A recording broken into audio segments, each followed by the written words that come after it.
안녕하세요. 오늘은 3월 며칠이죠? 16일이었나? 16일 화요일 저녁에 이제 퇴근 중이고요.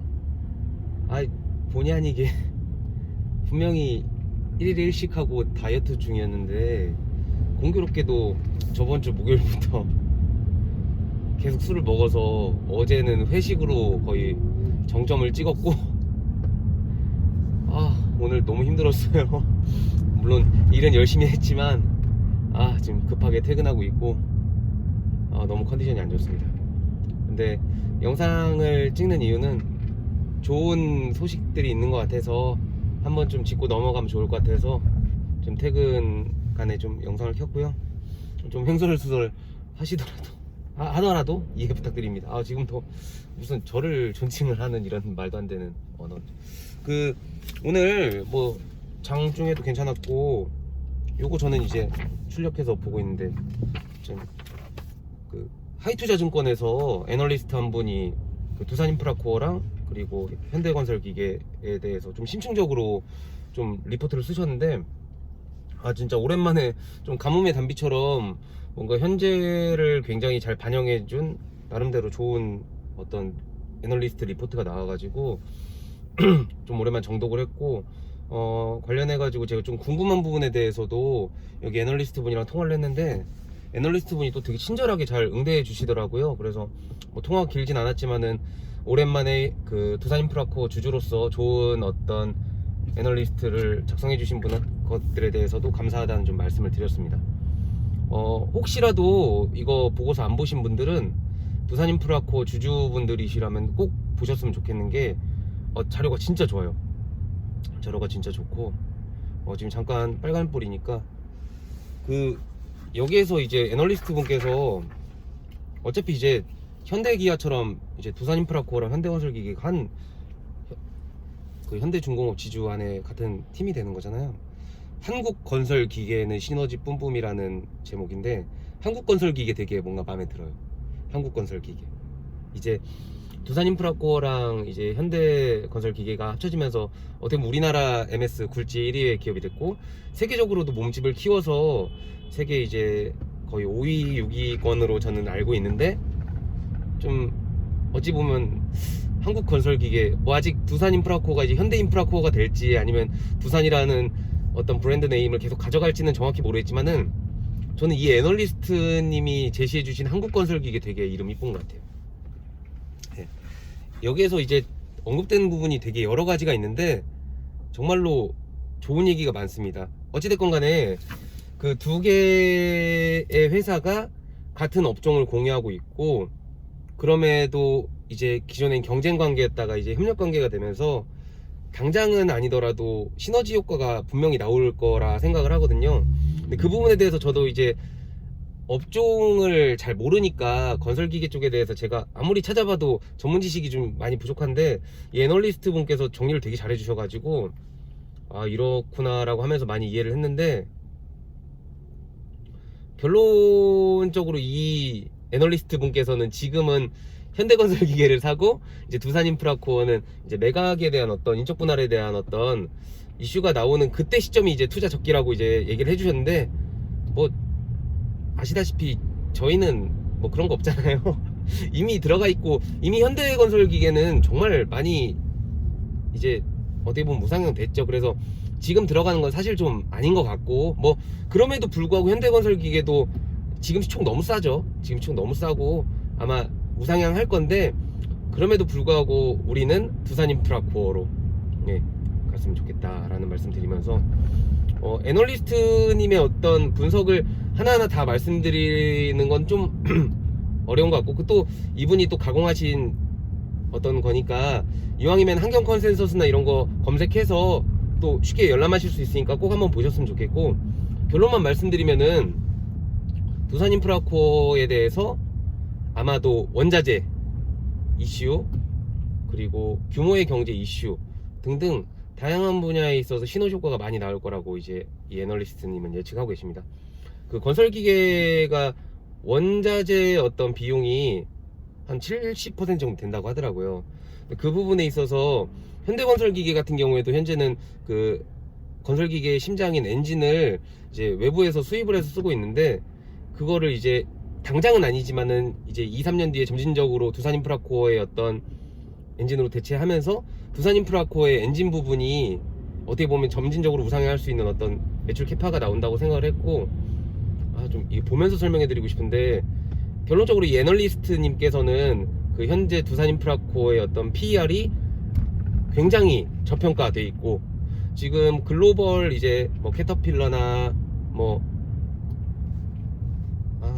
산인가요? 하여튼 중국에, 하여튼 세계 굴지의 지금 건설기계 업체의 어떤 멀티플이 20에 30, 죄송합니다, PER이 20에서 30배 정도인 거를 감안을 했을 때 현재 두산인프라코어의 사실 PER은 너무 싸죠. 7 정도로 알고 있는데, 아무래도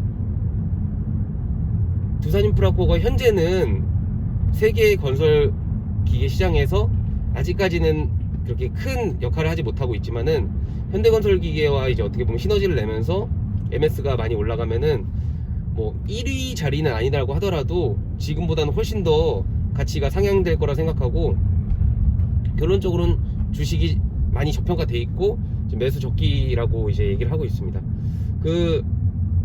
제가 애널리스트님이랑 아까 통화했다고 말씀드렸잖아요. 제가 궁금했던 건 그거였거든요. 그러니까 두산인프라코어의 어떤 두산 밖의 지분을 두산중공업이 가져가기 위해서 인적 분할을 하게 되는데, 제가 헷갈렸던 건 그거였습니다.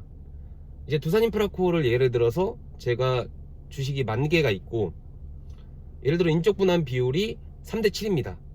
3대 7이면은 제가 두산인프라코어의 주식을 원래 10,000개에서 3,000개를 받고, 이제 두산인프라코어의 어떤 투자회사, 그러니까 DICC에 대한 리스크와 그리고 두산 바켓의 지분을 보유한 그 부분을 7,000주, 3,000주 대 7,000주로 받게 되면은, 물론 그 7,000주에 대해서는 나중에 두산중공업으로 받거나 다르게 받을 수 있잖아요. 주식 매수 청구권을 통해 돈을 받을 수 있고. 근데 두산인프라코어의 주식을 3,000주로 이제 떨어지게 되는데, 현대중공업 그룹이 이제 8,500억을 주고 샀잖아요. 그러면은 그 주식 수량은 그대로 가지고 있고, 우리 일반 주주들의 주식 수량이 예를 들어 10,000개에서 3,000개로 10분의 3이 됐다고 했을 때, 그럼 우리가 어찌 보면은 우리가 비중이 줄어들고 현대중공업 지주의 어떤 주식 비중이 늘어나는 건가, 사실 잘 몰랐어가지고 되게 초보적이지만 그 부분을 물어봤었어요.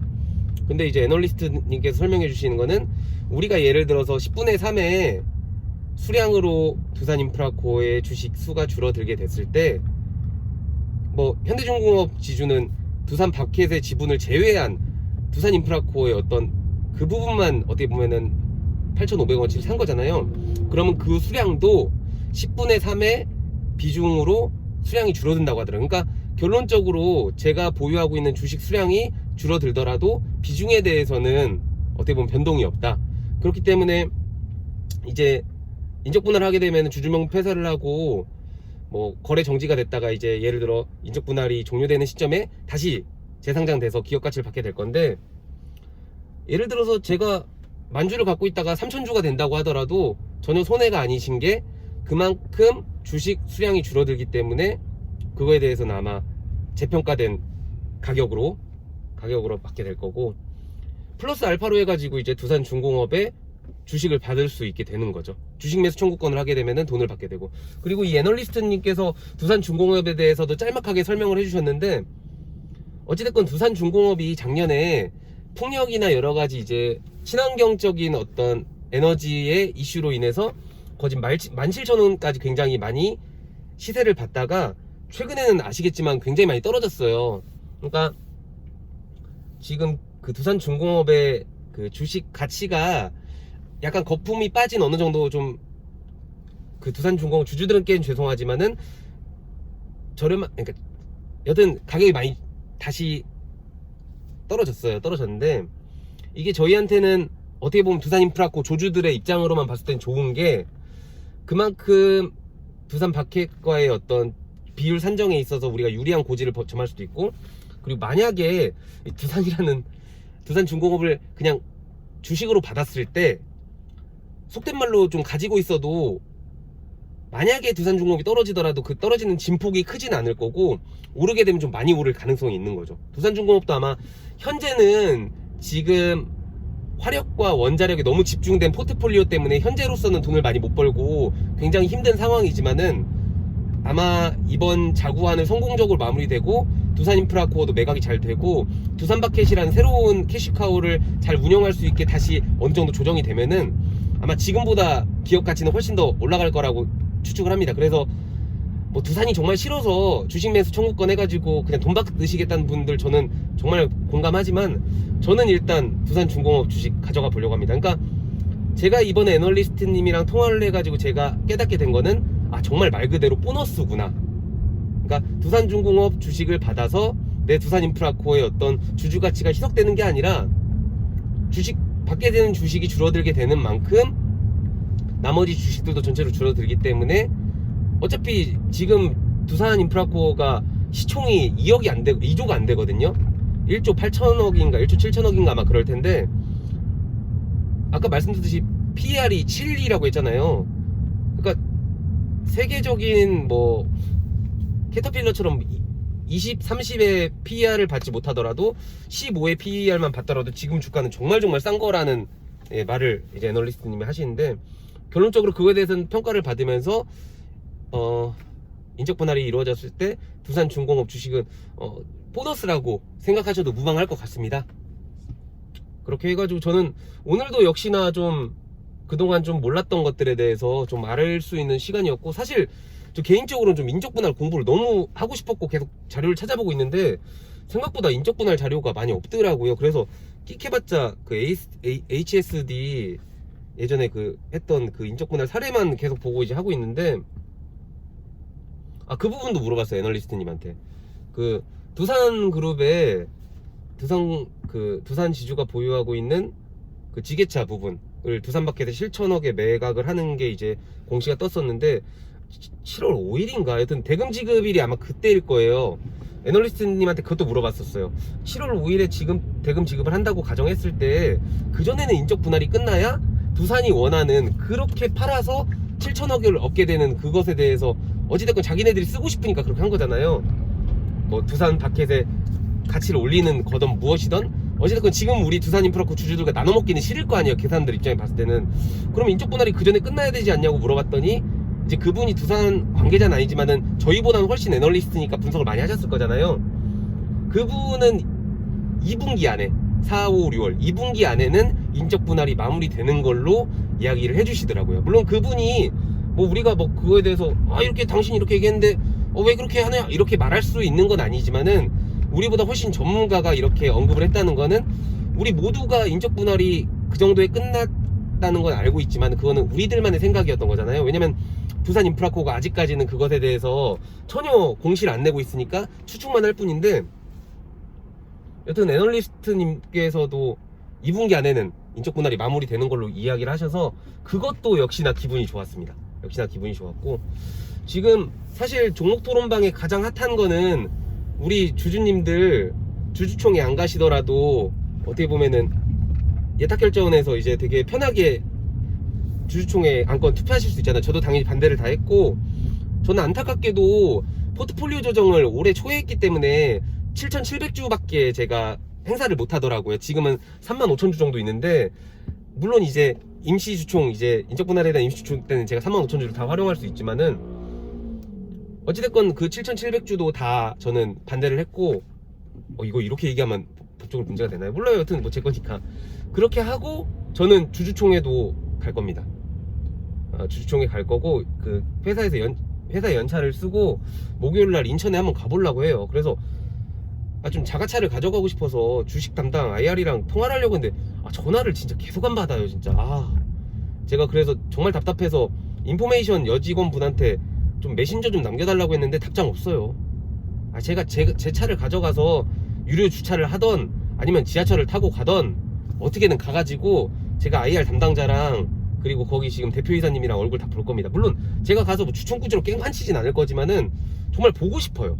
보고 싶고 물론 우리가 지금 투표한 건들에 대해서 결과가 나오잖아요. 주주총회 때 좀 그 얼굴을 보고 싶어요. 그 사람들의 당황스러운 표정을.